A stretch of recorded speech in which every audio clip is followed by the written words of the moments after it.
You're listening to the Law Frog Radio Show with David McDivitt and Ross Ford on Kilo 94.3 FM. Presented by McDivitt Law Firm. Great show today. Great weather. It was nice to finally have a little bit of much needed rain and snow. Getting back to some normalcy here in the 719. How about you? Yeah, same thing. We got snow where I live too, up in Denver, and it was not as bad as right here. I mean, we had some bad stuff, but I drove home to see my mom and dad yesterday, and their place got devastated. Man, I had a couple trees too that just gave limb after limb after limb. It's sad, huh? Yeah. Well, besides helping out some folks here today, we got a couple email questions we need to conquer. I was talking earlier, sadly, we've been doing this together over 2 years now, and I don't think we've had a month go by without a COVID question. We got one today. I've got COVID notes just in case. Hey, yay! Do you think we're going to see the end of these questions one of these days soon? Yeah, it's going to be monkeypox I hope next. so. No, right? One after another. Hey, Ross, has it been 2 years? It's been 2 years. I feel like we've grown together. Right? We've known each other for a while. We met. He came by a remote one time with his little kids. We were right down the street from where you lived. Back in the day before you got all Denver on us. A long, long time ago. I'm still here all the time. I just change where I sleep. Before we get to the questions, because obviously you got the place downtown, the Tejon. Anytime you need me to use that office for you, let me know. I'd love to be able to just crash there, drink next door at the Pikes Peak Brewery. I was going to say, you're looking for a place to sleep it off. You're a lawyer. You got a couch in that office probably, right? I actually do have a couch in my office. All right. I'm just saying. I have a couch in my office, and I've got champagne in my refrigerator. What? Yeah. And Perrier? I've got a lot of Perrier. Perrier and champagne. Say it right, Ross. I forgot how. Perrier. Perrier? J'adore la Perrier. So before we help and start distributing the legal advice, you're also getting to launch your TikTok. What? Yeah. You're a social media madman, aren't you? Yeah, well, I'll tell you what, I just can't get enough of being on the internet. I want to know, though, what's going to be your handle? I've written down some potentials. Tell me if I got it right. Okay, it's multiple choice. Okay, at D McD, which is what I call you, like if you're a rapper, Dave McDivitt. D McD. At D McD, at yes D or McD. no? Is that right? Wrong? No. How about Euro Blonde 69? As we learned about your trip to Europe, you came back as a blondie. That's my short list. That's on my short list. But it's not the one, huh? That's not the one. Someone said Law Log? Oh, Law Log's good. I still like Euro Blonde 69. How about Legal Single? Is that a possible TikTok? That's the billboard. We're doing a whole new billboard campaign. Are you really? Cool. Called Legal Single. That's a really good one. Hey, that's why they paid me the big bucks, Dave. You came up with that Legal Single. Why they paid me look, I came out just moments ago. I still like the Euro Blonde 69. That's really fun. That's professional. That screams out, that's my lawyer. What is it going to be? That guy's class. What's your handle? Do you know yet? I'll tell you when I figure it out too. And here's why. I've been doing this with a team of people because I don't have a lot of time to be on TikTok a lot, and so I'm trying to figure out how all the machinations, if you will, of this. Well, you got a team in here. Yeah. You got people either. I got Dan and Shane here. Hey guys. We'll get the tag out here before the whole thing is over. And we're going to pick up the conversation with a couple of rockers that need some help. We got to find Justin first. I talked to him a few minutes ago. He can join us live. You know what? He's eating a sandwich. Right now. If you missed the story, it's bizarre. So it starts fairly normal. He's getting charged for some carpeting. As I'm sure that's bad now or whatever, but it says it was bad even before he moved in. But it gets weirder because he thinks they're snooping around in his home when he's at work because he comes home, sometimes his house smells like smoke, even though he doesn't smoke.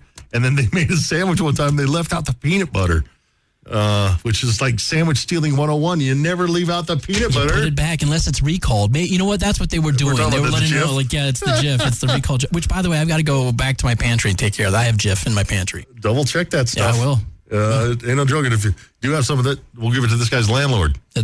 Anyone needs recalled peanut butter, it's that guy's landlord. So I'll tell you what, we're going to track down Justin here next. We'll get him on the air, and we'll talk more about his problems. Is this going to be an easy one, or is it going to be a quagmire like we always have? No, I don't think this is a quagmire. You're listening to the Law Frog Radio Show with David McDivitt and Ross Ford on Kilo 94.3 FM. Presented by McDivitt Law Firm. You ever have a bad landlord? No, I've had good. I've been very lucky. I've had good landlords. Yeah. I've been pretty lucky too. I haven't had any of the creepy stuff. But I'll tell you what, Ross, since working with you, we've had some calls about, I was talking to somebody yesterday. I said, when I go down for these shows, I can guarantee you there's going to be a question about, a landlord issue, maybe a custody. neighbor. custody. Is very popular. COVID's been a thing. Yep. But the landlord stuff is really, look, if you're a landlord, come on, treat your tenants with respect. Right. I still can't believe in this day and age, considering, you can take a picture of anything and post it and really shame some of these people that slumlords are still a thing. Yeah. Or bad landlords. They get shamed pretty quick. So we're going to get to Justin's question here in a few, and then one for probably a lot of people in regards to tree limbs falling and doing damage. Tree limbs keep falling on my yard. Hey, lawyer, don't quit your day job. Sorry. Let's get to Justin here. Where is he? Line 1, I believe. Justin, good morning, buddy. How are you? I'm good, bro. How are you? Very well, man. Thanks for sending your story over. It's a wild one. So it starts off fairly mundane. You said your landlord's charging you for carpet that's been in the rental years before you even moved in. And then you go on to say you think they're snooping around when you're at work because your house smells like smoke sometimes. And they even left the peanut butter out after they jacked a sandwich from you. Is that right? Yeah, that's correct. And are you sure? You just you think? Is there any chance that you left the peanut butter out, Justin? No, I'm a little strange. Even my coworker was just telling me how weird I was about it because I was explaining it to her. I'm one of those people with ice cream, butter, peanut butter, anything. I like to have a flat layer on top. Okay. Like a real flat, smooth layer. So somebody's done a dip. What's up, Rain Man? From the top to the bottom, I just appreciate it to be flat. And so, it was obvious somebody just sticking it in there and scooped out. And my girlfriend doesn't even eat that kind of peanut butter. And so it was also out on the counter. Oh, gosh. When you're done with your peanut butter, you flatten it out like it's a concrete slab?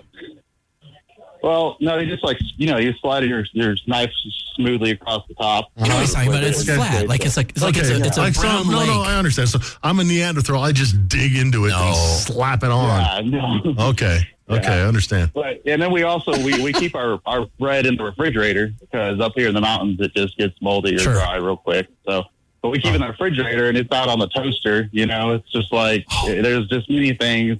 There's been cabinets that we left seen that were open that weren't open. And it's baffling. Make sure it's not a ghost. Are we sure it's not a ghost? I can't be 100% on that. I definitely believe in all that shit. I understand. Well, Dave, go for it. Questions? Well, yeah. So first of all, do you know who your landlord? I mean, I know this is kind of a silly question, but do you know your landlord personally? Have you met this person? Yeah, unfortunately. So even more of a great twist to it. They live about a few hundred yards away from us in their house because both the cabins are on the same 10-acre property. Wow. Gotcha. All right. And so this is not a property management issue. This is the actual owner of the unit. And they see you leaving for work. Like, hey, I'm hungry. Oh, crazy. Correct. Oh, my God. What else are they doing in there? Right? Oh, man. Obviously, it smells like cigarettes. I mean, there's been times where I could tell that they've been going through the TV and things like that.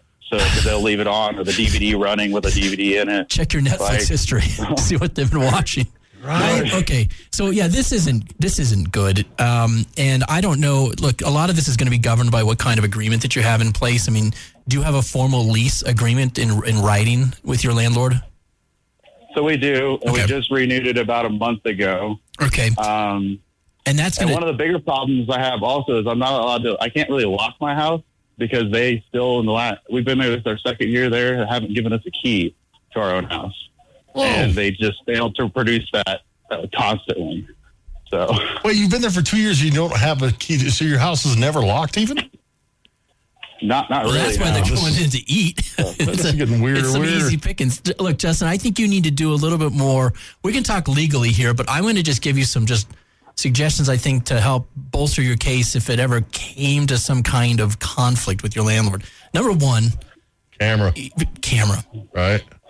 Yeah. Ring. Get a ring, bro. Get a ring, or just put in a camera that you can put on the counter and you can plug it in, and you don't need Wi-Fi. Some of these cameras, they just have a little, basically like a thumb drive inside.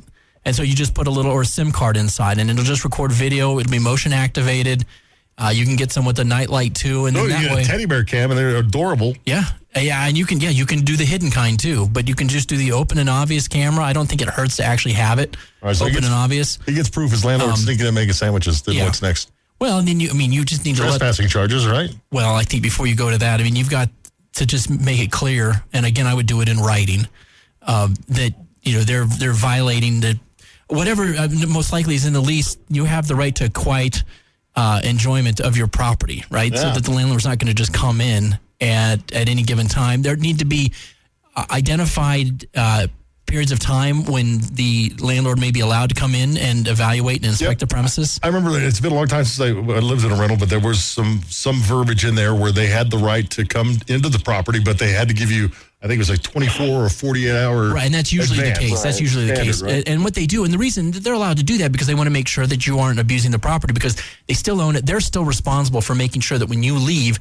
it's still able to be used for the next person, or that you're not doing anything that's going to kind of erode the actual integrity and the value of the thing that they own. However, you have the right to actually live in that without having somebody just come in and use your stuff. I mean, that's your personal property too. Right. So you can go. I mean, you could file charges, I guess, for trespassing, breaking and entering.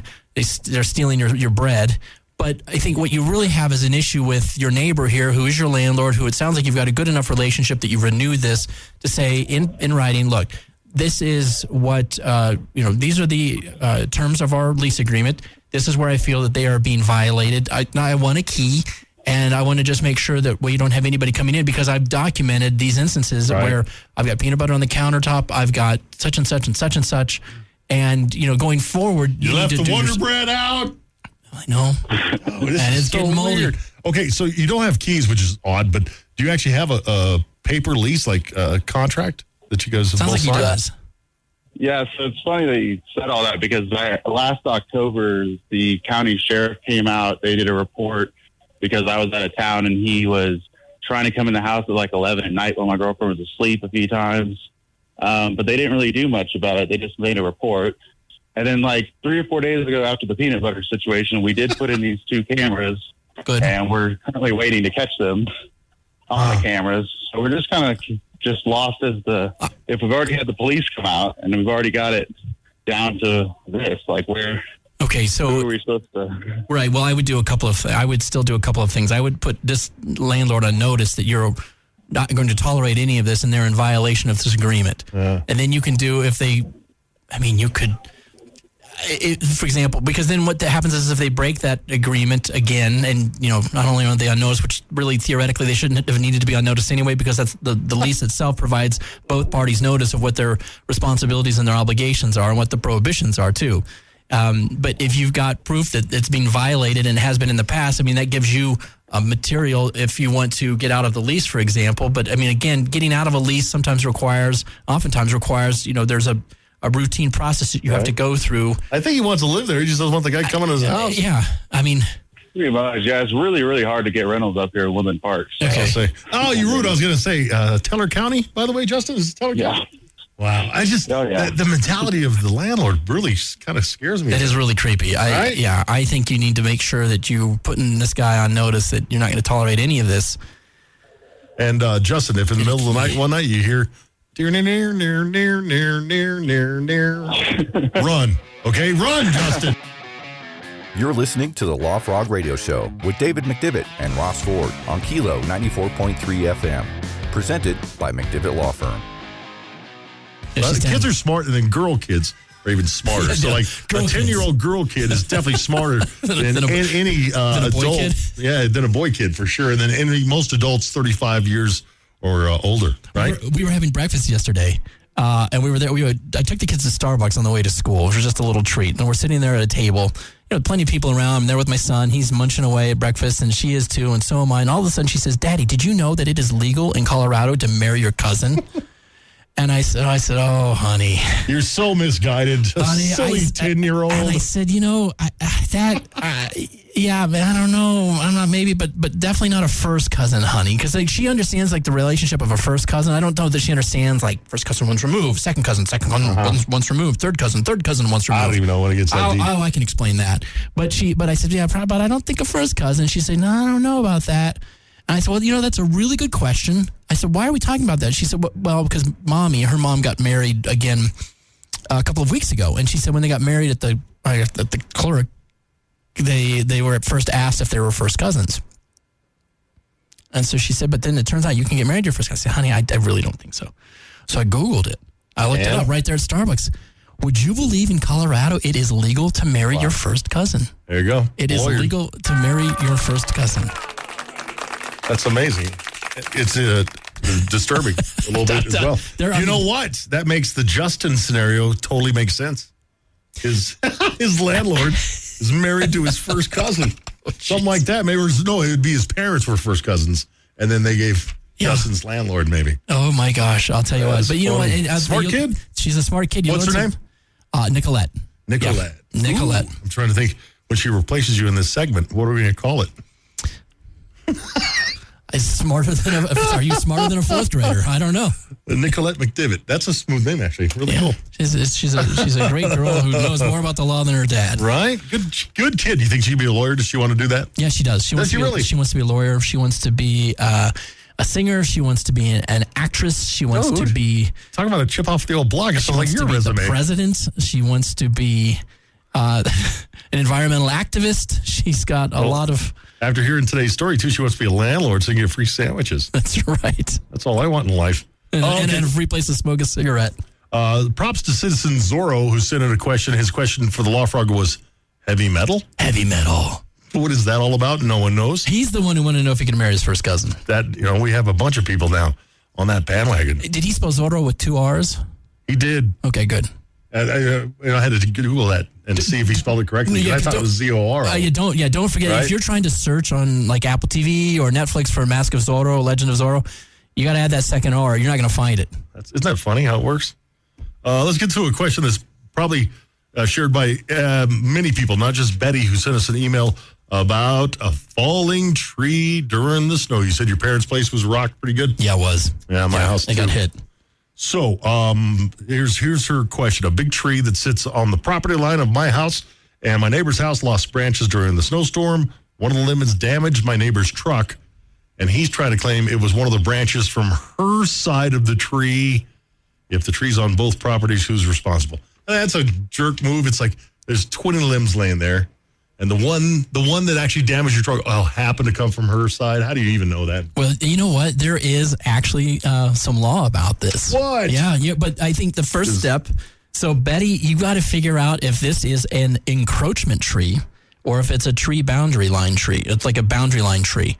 So, an encroachment tree would be a tree that starts out on your property, and over the course of its life, it starts to encroach on the other property. Okay. If it's an encroachment tree, Betty, if it started on your property, that tree is your responsibility. And how do you determine that? Like, if the majority of the trees on her side of the line, it's her tree? Well, it can be tricky to figure that out. I mean, you might have to do some digging. Oh, my God. See, even stuff like this isn't easy. I know. But then there's something called a true boundary line tree, right? And that's a tree that's just always been, kind of, rooted in the boundary line of these properties. And the other thing, too, is you kind of have to look at the history of the tree. Like, has it been jointly maintained? Is it something that both property owners have kind of have accepted that this is a joint tree?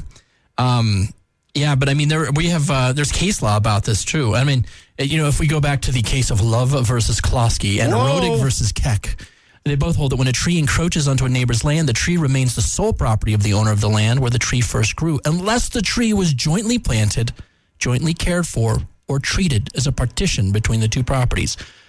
Any such joint activity implies a shared property interest, Betty. So we have to look at the facts here and find out, what were we dealing with this tree? Was this something that you and your property owner, kind of caressed and grew together, and then except for the one day when it sheds its branch and breaks your neighbor's truck, and now he claims that it was this nefarious actor was yours all along? All right, well, let's imagine this scenario then. Let's say the tree lies smack dab on the center line there. It is perfectly placed on both lands. The neighbor's side, they have a tire swing attached to this tree. On her side, she's got hummingbird feeders. Mm-hmm. It's obviously a shared tree. What's the angle then? If we're talking about a branch that fell and damaged the tree, I mean, I think in that place... Neutral? I mean, yeah, you're not going to be able to go after her and say, well, she didn't do a good job. Because that's really what you're claiming, is this person didn't do a good job of maintaining the tree, or it fell off from their land onto mine, so they're responsible for it. On here, it's a jointly owned, jointly maintained tree. It fell. It's tough luck. Wow. It's tough luck. See? Isn't that amazing? Nothing is easy, my friend. Nothing! So, Betty, you need to start doing some digging and look into the history, the pedigree of this tree. How long has it been maintained on these joint properties? All right. Yeah. And that's step one, I guess. And then go from there. And hopefully, your neighbors, you've been there long enough together, if you plan on living together for a while, make it work. It's always a good I try to. I mean, and this could be one of those things where it really is on Betty's property and it just kind of grew over. Honestly, a lot of these trees are kind of clear. And you can go and you just have to get call a survey company to come out and they can do a locate, find out. They don't have to do a full survey of the property, but identify the boundary lines, and then they can figure out which where the foliage is. Is it on one side or the other? And I mean, if you need to get to that. A foliage expert? Hello. You know that guy? Hello, I'm here to study the flora and the fauna of Betty's neighborhood. You're listening to the Law Frog Radio Show with David McDivitt and Ross Ford on Kilo 94.3 FM. Presented by McDivitt Law Firm. Boss gave her COVID early part of the pandemic because she was traveling to China. She was some kind of a legal aid or something like that, right? It was an accountant's office. Accountant, that's what it was. Yeah, and so I think some of the clients had come back from... And you're like, man, we heard your answer then throughout the entire pandemic. You can't prove that it was it's tough. her who gave it to you, so there was really nothing she could do. Yeah. Now we got COVID in 2020, and I missed a couple weeks of work, or almost. Is the citizen Dale, by the way. And then at that time, during the pandemic, all his pay was covered without using his sick or vacation time. And then a few weeks ago, got COVID again, just like a lot of people. Missed another couple of weeks of work, and now they're making him use his vacation and sick time. And that's going to leave him broke. Can they do that? I think they can. Isn't it done as far as the government money? As I understand, which is kind of scary, though, too, because it doesn't. You need to be encouraged to stay home. Well, here's the thing. I mean, and I want to be careful how I answer this too, because it's not my primary practice, and these things change too. And so I would suggest this person speak to an employment lawyer if they've got some real issues with it too. But as I understand it, the public health emergency leave is still in effect, and it provides for a certain amount of paid time off for people who have COVID-related illnesses. So it sounds like in 2020 they had their time off, and it was paid for through this bucket of hours, if you will, of allocated time off. And now they have COVID. And they did that, of course, to encourage people to say, hey, stay at home. Don't worry. You're not going to miss pay. Yep. But we don't need you running around getting more people sick. Let's end this thing. And that's right. And so, this time off is available for a range of COVID-related issues, like whether you've got COVID symptoms or you're quarantining or isolating due to COVID exposure, testing, getting your vaccination or side effects because of the vaccination. But I wanted to make sure that they have good documentation from their employer as to what they were given their time off for the first time around, and then ask for documentation this time around too, and find out what is it you're asking me to dip into. Do I still have this bucket of available time? Get the pin the employer down to show exactly what kind of time that they are saying that the employee still has access to. Was it something like you bankrolled if you haven't used your time, if you haven't had COVID, you still have that stuff? I don't think this stuff rolls over. But again, Ross, I'm not 100% clear on that. They might still have it if they didn't use it in 2021, but they don't get 80 new hours each time they have the COVID-related need. So it's not as if you use it and then you get COVID again, you get another 80 hours. It's usually yearly based. But again, some of it might roll over. I have a couple friends that if that was the case, they would go ahead and just lick rails and hope to get sick. I got COVID. I'm out for 2 weeks. And Dale, I'm not giving you a super clear answer on this, but my understanding is that bucket of time is still available.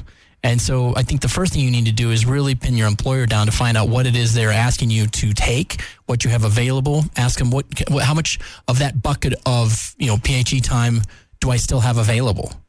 And why am I not being allowed to use that instead of... And that could be the case. He's used all his time already, and that's why it could be. We just don't know. Yeah. Man, again, I say this every single time we hang out. Lawn ain't easy. No, look, except for your 10-year-old girl. I mean, even in the tree ranch stuff. I mean, we talked about that too off the air, because I mean, there oftentimes there might be a duty to mitigate if you've got overhanging branches on your own property. The tree belongs to somebody else.